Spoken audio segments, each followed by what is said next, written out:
Oke, sudah dimulai rekamannya.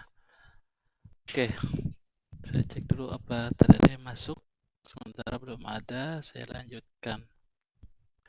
Oke, Assalamualaikum warahmatullahi wabarakatuh. Selamat malam semua. Waalaikumsalam warahmatullahi wabarakatuh. Ya, ya, terima kasih. Jadi, alhamdulillah malam hari ini kita ketemu kembali di pertemuan ketiga di mata kuliah Otomasi Sistem. Untuk slide materi malam hari ini lanjut dari pertemuan kemarin, kita bahas tentang komponen aktif untuk malam hari ini. Untuk slide materi dan juga untuk penugasannya sudah saya postkan di kampus, bisa kalian cek. Kemudian lanjut, ini bobot penilaian dan juga kontrak perkuliahan untuk mata kuliah ini. Sebelumnya saya mau informasiin bahwa saya sudah dapat narasumber atau praktisinya untuk adakan seminar. Namanya Imam Sodikin, yaitu kakak kelas kalian. Nah, sekarang saya lagi mencari kelas mana yang mau jadi koordinator seminarnya. Nah, mungkin kelas ini ataupun kelas yang lain sudah saya ajukan. Nah, katanya sih nanti mintanya bagi-bagi bareng-bareng kelas yang lain. Nanti tinggal ditunggu aja responnya. Nah, kelas ini sendiri nanti bisa hubungi kelas yang tadi, yaitu TI 22B SE2. Nah, nama ketua kelasnya Mas Ali kalau nggak salah. Atau mungkin kelas ini mau... Ya, Pak. Oke, nanti tinggal diinfokan aja apakah siapa atau kelas yang lain nanti yang mau ambil koordinator, monggo silakan. Atau dari kelas-kelas sendiri atau kelas ini sudah dapat pembicaranya juga monggo silakan. Oke, kalau gitu saya lanjutkan. Nanti kalau misalkan ada yang mau ditanyakan ketika saya sedang mempresentasikan slide, monggo silakan ya. Kemudian juga kalau suara saya kurang jelas, kalau ada yang belum dipahami atau mau ditanyakan langsung, monggo silakan. Oke, jadi malam hari ini kita lanjut dari pertemuan kemarin, di mana pertemuan sebelumnya kita bahas tentang komponen pasif. Nah, malam hari ini kita bahas tentang komponen aktif. Nah, di mana komponen aktif ini merupakan komponen elektronika yang memerlukan arus listrik untuk dapat bekerja. Nah, jadi komponen aktif ini ada di dalam satu rangkaian elektronik di mana membutuhkan arus listrik. Nah, biasanya berupa arus AC ataupun arus DC. Nah, baru nanti komponen itu bisa bekerja. Nah, di sini komponennya nanti ada 3 macam, yaitu dioda, transistor, dan tiristor. Nah, di komponen-komponen ini dia menggunakan bahan semikonduktor seperti contohnya silikon, germanium, selenium, ataupun metal oxide. Nah, di mana material-material ini merupakan muatan-muatan ion. Ada ion positif dan negatif. Makanya nanti membutuhkan arus listrik untuk komponen tersebut bisa bekerja. Oke, lanjut. Nah, ini diawali dari komponen pertama, dioda. Nah, ini gambar dioda di pasaran. Kemudian simbolnya berupa anak panah, di mana ujungnya ada garis untuk pembatas jarak panahnya sendiri. Nah, ini kalau di komponen garisnya berupa label putih. Itu sebagai menunjukkan nanti anak panah tersebut, dan kutubnya ada anoda dan katoda. Anoda di belakang anak panah berupa positif, dan katoda di depan anak panah atau pembatasnya berupa negatif. Nah, fungsinya dioda sendiri ini nantinya sebagai penghantar arus listrik lewat satu arah ataupun penghambat arus listrik dari arah yang berlawanan. Nah, kalau dia menghantar itu searah, berarti dia sebutnya sebagai forward bias. Nah, itu mengantarkan arus listrik ke satu arah. Dan itu bisa kita balik komponennya. Nah, berarti dia akan menjadi penghambat arus listrik dari arah yang balik tersebut sebagai forward bias, reverse bias. Nah, ini Seringkalinya dipakai sebagai penyearah untuk dioda ini ataupun rectifier di dalam suatu catu daya atau power supply. Nah, bahan di dalam dioda sendiri ini menggunakan silikon dan germanium. Silikon kalau bahasa kimianya itu Si, germanium Ge. Di mana untuk silikon dan germanium ini menunjukkan dua elektroda yang terpasang di terminalnya, yaitu anoda dan katoda. Anoda sebagai positif dan katoda sebagai negatif. Nah, ini di dua komponen ini dibuat satu komponen di mana di tengahnya ada depletion layer atau layar pemisah. Nah, ini prinsipnya nanti mempunyai teknologi pertemuan antara positif dan negatif semikonduktor, di mana nantinya akan mengalirkan arus dari sisi tipe P anoda atau positif menuju ke sisi tipe N atau negatif atau katoda. Nah, tapi kalau misalkan dibalik, maka dia tidak akan mengalirkan arah arus karena posisinya negatif tidak bisa ke positif, tapi positiflah yang akan ke negatif. Seperti itu, layaknya baterai. Nah, seperti itu. Nah, di posisinya si dioda sendiri yang tadi ada komponen positif dan negatif menandakan untuk dari komponen selenium Si sebagai positif dan germaniumnya di sebagai sisi negatif. Oke, nah bentar ada yang masuk.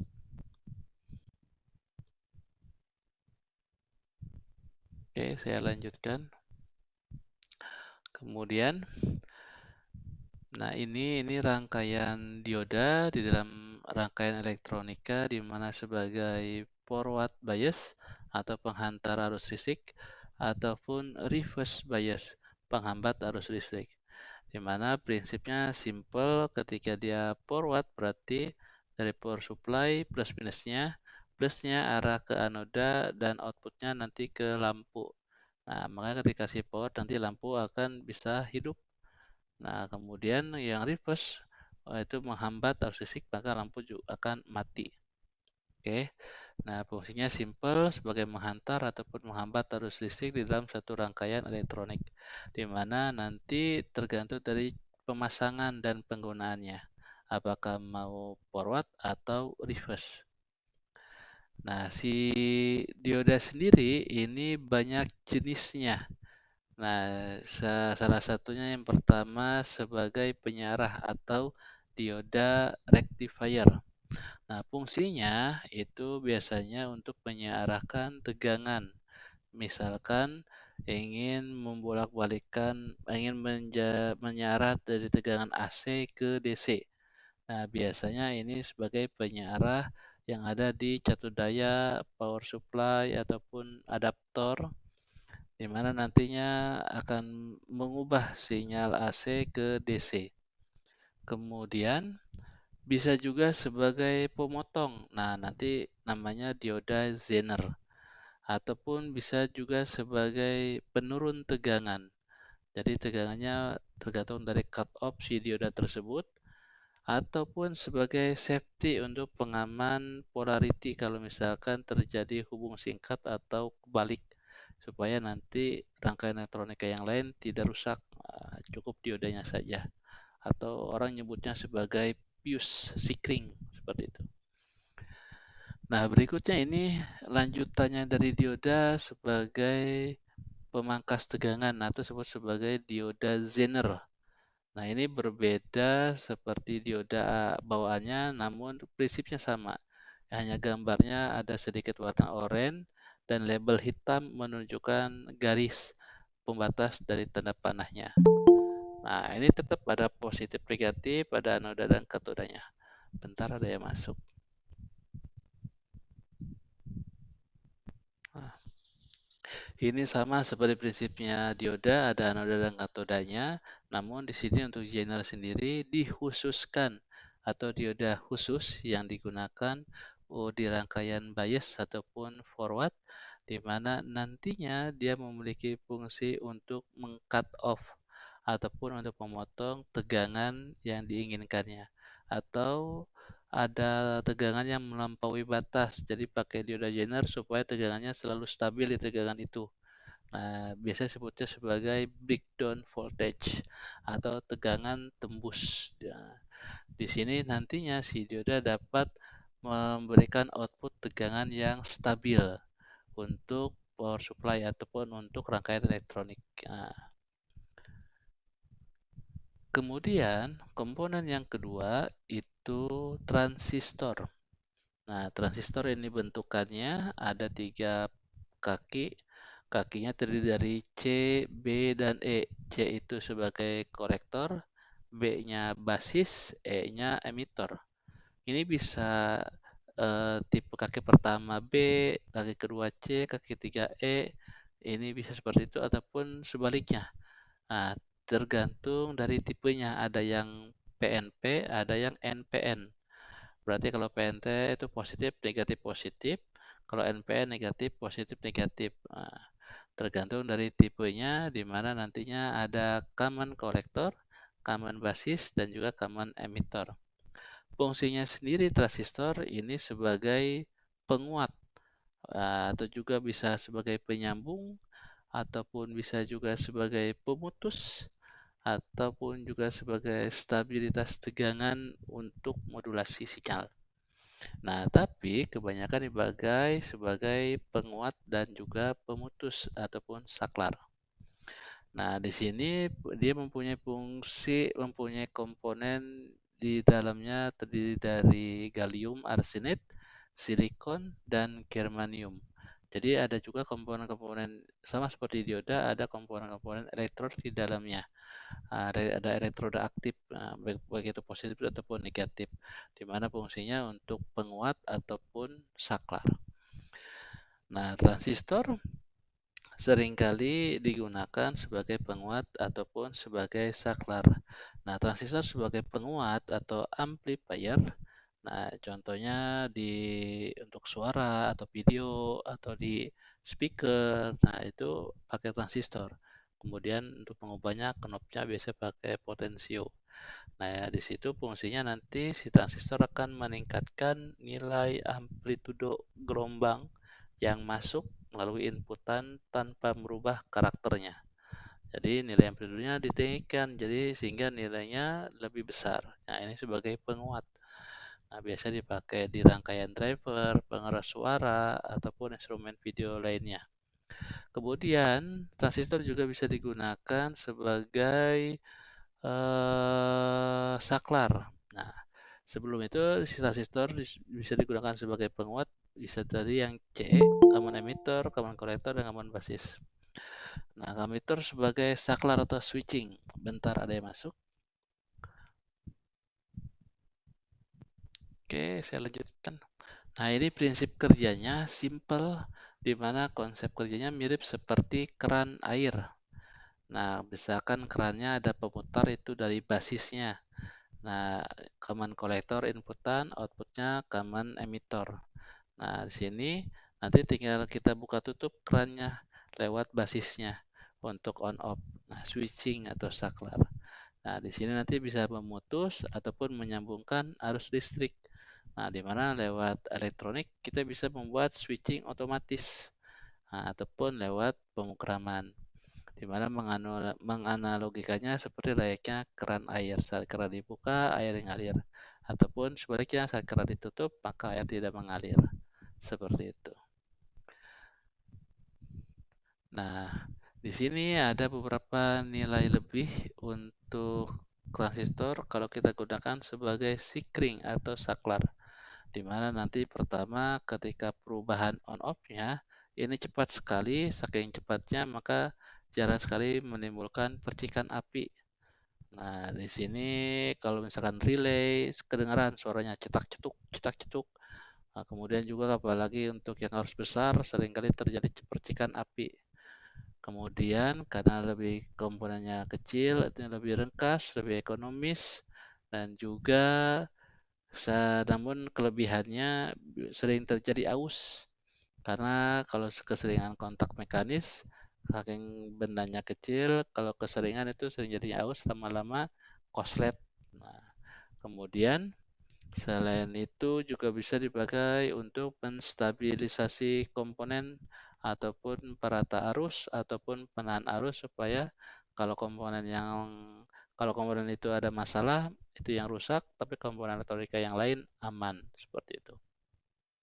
Seringkali kalau misalkan sudah aus, nah itu yang rusak terus pemutus, nggak bakal dari arus listrik untuk komponen yang lain. Pengamannya seperti itu.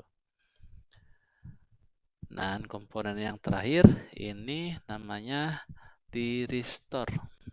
Nah, thyristor sendiri ini berasal dari kata bahasa Yunani artinya pintu. Nah, di sini ada yang mau ditanyakan sebelumnya? Kalau ada yang mau bertanya, silakan. Sebelum saya lanjutkan. Suara saya jelas?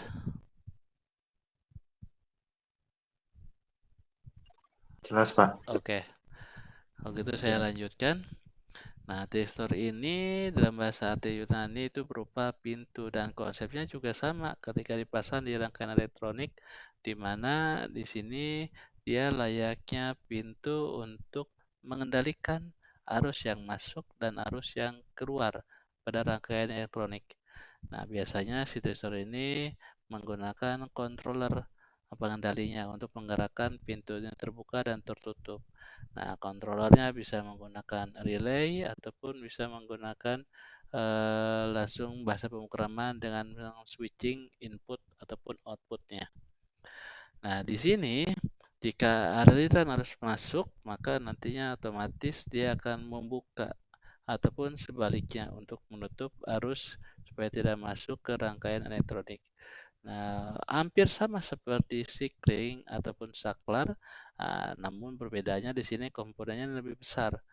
Nah, biasanya di sini lebih safety dan lebih compact untuk digunakan sistem otomasinya dibanding yang transistor. Nah, biasanya menggunakan sistem otomasi saklar otomatisnya menggunakan komponen. Nah, si tristor sendiri ini prinsipnya sama seperti layaknya dioda, di mana ada positif dan negatif. Namun, untuk tristor sendiri ini merupakan gabungan dari dua dioda. Prinsip negatif, positif, negatif, di mana positif yang kedua itu sebagai gerbang gate-nya atau pintunya. Dan konsepnya sama, terdiri dari anoda dan katoda, positif dan negatif. Dan di sini di pasaran kaki-kaki untuk tristor sendiri ini ada dua kaki, ada yang tiga, ada yang empat, tergantung dari jumlahnya komponen katoda dan anoda di dalamnya. Kemudian penyusunnya sama seperti dioda, terdiri dari silikon dan germanium, terdiri dari positif dan negatif ionnya, dan seringkali digunakan di dalam konsep rangkaian seperti timer, osilator, ataupun pengendali daya, ataupun motor listrik, dan sebagainya. Dan simbolnya seperti ini, yaitu gambar segitiga yang memiliki dua buah garis lurus, di mana nanti garis lurusnya di bagian puncak ada yang namanya gerbang. Nah, itu disebut juga sebagai gate. Nah, disitulah nantinya yang akan membuka gerbangnya untuk buka dan menutup. Nah, itu disebut sebagai terminal gate. Nah, seperti itu. Nah, fungsi thyristor sendiri ini hanya digunakan sebagai saklar. Nah, dan thyristor ini merupakan pengembangan dari relay, di mana dari thyristor inilah didapatkan untuk fungsi-fungsi seperti layaknya MCB ataupun relay-relay besar yang lainnya, di mana nanti bisa memutus ataupun menyambungkan arus listrik pada suatu rangkaian elektronik. Kemudian ketika menghantar atau memutus, biasanya nanti kalau tergantung arusnya, kalau besar dia terdapat percikan. Kemudian memicunya nanti yang terminal gate lah yang akan bersuara cetak-cetuknya lebih besar dibanding yang relay-relay yang kecil. Kemudian selain itu si komponen ini bisa digunakan otomatis juga. Nah, tergantung nanti controllernya yang dibuat seperti apa dan bisa digunakan selain untuk terminal gate membuka dan menutup, bisa juga sebagai penyearah lag yang seperti dioda, ataupun mengubah daya, ataupun untuk menggerakkan robot. Contohnya dengan robot untuk maju, mundur, putar. Nah, itu pakai thyristor untuk on off-nya. Nah, nanti kita belajar di pemrosesan sinyal untuk gerbang gate-nya berupa AND, OR, NOR, XOR seperti itu. Nah, kemudian juga selain itu biasanya digunakan untuk mengontrol suhu, temperatur, cahaya, dan sebagainya. Oke.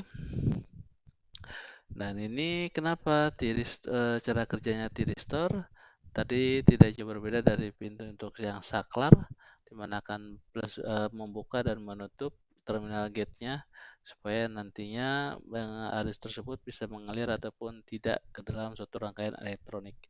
Dari sini mungkin ada yang mau ditanyakan.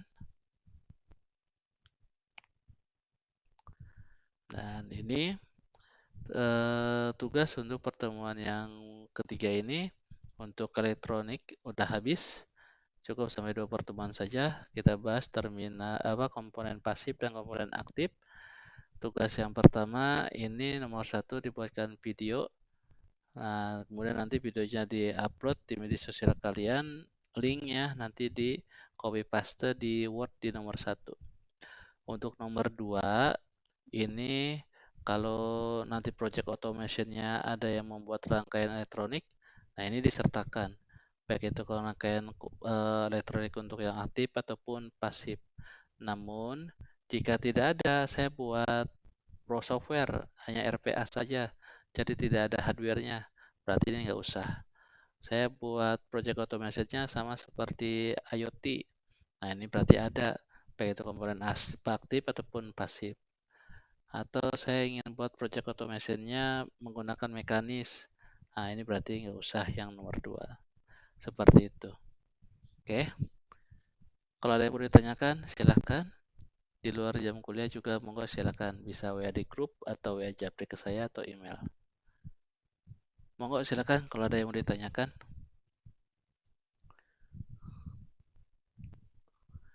Jangan lupa untuk tugasnya. Tugasnya paling lambat sebelum UAS. Masih lama, tapi jangan sampai lupa. Kemudian jangan lupa untuk absen. Absen bisa klik online, otomatis nanti absen, atau isi kolom komentar, atau juga isi klik absen di pertemuan yang sedang berlangsung. Kalau ada yang mau ditanyakan, silakan.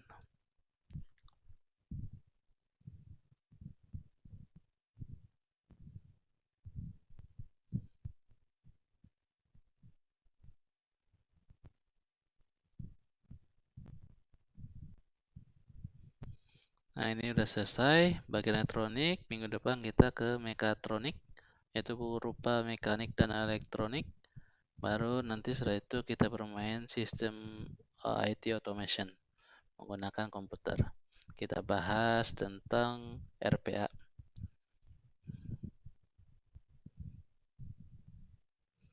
Jadi nanti untuk UTS dan UAS-nya itu buat project automation. Untuk UTS-nya berupa desain dan perancangan. Kalau untuk UAS-nya berupa demo project automation-nya. Itu berkelompok, bisa sendiri, berdua, bertiga, berempat, maksimal berlima. Itu bikin project automation bisa menggunakan RPA, yaitu berupa UiPath, ataupun bisa menggunakan seperti pertemuan mata kuliah IoT menggunakan Arduino. Monggo silakan. Kalau untuk automation nggak perlu pakai jaringan juga bisa. Kalau mau pakai jaringan juga monggo. Yang jelas ada konsep sistem otomasinya. Ataupun ingin pure membuat project automation-nya dari sisi mekanis juga monggo silakan.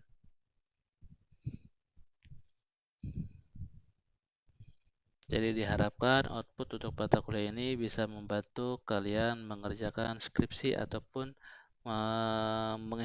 menginspirasi mencari tema topik skripsinya. Bisa dari sisi otomasi ataupun untuk sisi yang lain. Khususnya untuk kelas gabungan yaitu sistem software engineer, membuat satu produk. Pak, izin bertanya, Pak. Iya, monggo silakan. Untuk pengumpulan tugas berarti kita kumpulin linknya aja ya, Pak ya? Link yang video yang kita upload di Iya, sosial media gitu. contohnya yang pertemuan ketiga ini, jadi linknya nomor 1, yang nomor 2, project automation-nya apakah menggunakan komponen elektronika termasuk pasif dan aktif. Kalau menggunakan juga nanti disebutkan nomor 2-nya, tapi kalau tidak nggak usah, cukup linknya saja.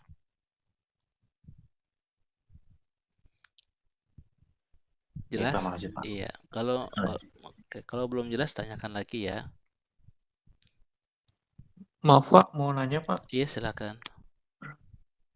Eh itu berarti pilih salah satu Pak apa kalau ada dua-duanya apa gimana ya Pak? Maaf Pak, saya tadi kelewat Pak. Yang tugasnya. Iya Pak, betul Pak yang Nah, tugas Pak. yang tugasnya yang nomor 1 bikin video, nanti videonya dipostkan di kampus, linknya nanti di copy paste di Word. Yang nomor 2-nya, nah ini tergantung project otomasi yang mau kalian buat. Nanti project otomasi yang mau dibuat itu apakah menggunakan komponen elektronik berupa aktif dan pasif atau tidak. Kalau menggunakan, nah nanti dibuat rangkaiannya seperti apa di nomor 2 di Word. Tapi kalau tidak, nggak usah dikerjakan nomor 2. Oh, begitu Pak. Iya, Baik Pak. iya. Berarti Contohnya, untuk yang nomor 2 tidak perlu diupload maksudnya tidak perlu dibuat video juga ya Pak? Cukup enggak. dimasukkan ke dalam Word-nya aja Pak? Iya. Oh ya, Jadi yang baik Pak. iya. Jadi yang nomor 2 tergantung dari project otomasi yang mau dibuatnya. Saya mau buat RPA, berarti software, berarti nggak ada rangkaian elektronik, nggak perlu. Saya buat project automation-nya IoT, nah berarti harus ada itu IoT. Nah nanti dibuat rangkaian elektroniknya. Atau saya buat project automation-nya secara mekanis, hardware aja. Nah, tergantung hardware-nya apakah ada rangkaiannya atau tidak. Baik Pak. Monggo silakan kalau ada lagi yang mau ditanyakan. Di luar jam kuliah juga kalau ada kesulitan, kalau ada yang mau ditanyakan, tanyakan ya. Jangan lupa untuk tugasnya masih lama tapi jangan sampai lupa, paling lambat sebelum UAS. Kemudian jangan lupa untuk absen bisa klik online atau isi kolom komentar ataupun klik absen di kampus di pertemuan yang sedang berlangsung.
Oke, tidak ada lagi yang tanyakan.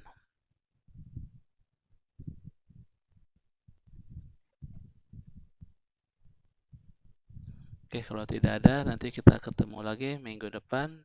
Kita bahas mekatronika, yaitu berupa mekanik dan elektronik. Oke, di luar jam kuliah kalau ada yang mau ditanyakan, monggo silakan ya. Jadinya saya tutup untuk malam hari ini. Kemudian kita ketemu lagi nanti minggu depan. Wabillahi taufiq wal hidayah. Wassalamualaikum warahmatullahi wabarakatuh. Selamat malam. Waalaikumsalam Waalaikumsalam warahmatullahi wabarakatuh.